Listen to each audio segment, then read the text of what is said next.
মুসুরির ডাল আছে, পালং শাক দিয়ে করবো, তার জন্য মুসুরির ডালটা ধুয়ে নিয়েছি। এই যে পালং শাক দিয়ে দিলাম, দেখতেই পাচ্ছ।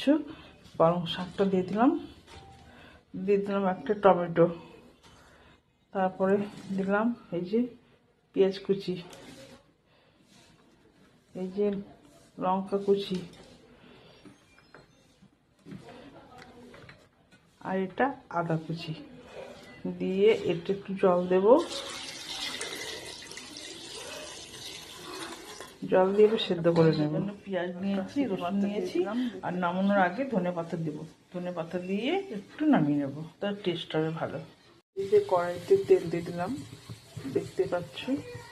তেল দিলাম তেজপাতা আর শুকনো লঙ্কা, তেল দিলাম পাঁচফোড়ন, ভালো করে করবে।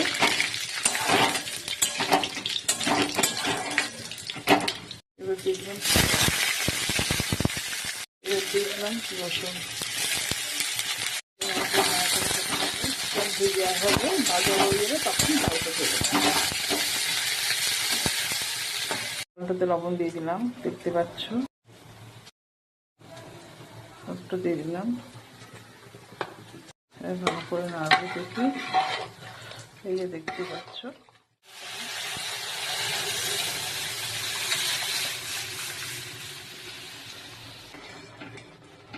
ধনে পাতাটা দিয়ে দেবো, দিয়ে ফুটবে, তারপর নাড়বো।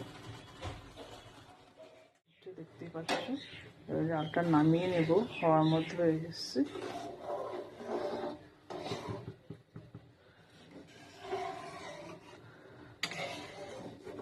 পালং শাক মুসুরির ডাল দিয়ে রান্না করলাম।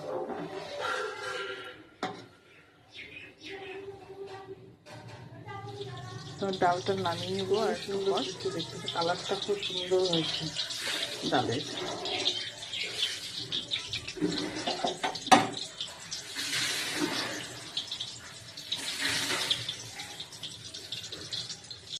ডালটা নামিয়ে নিচ্ছি, দেখতে পাচ্ছ।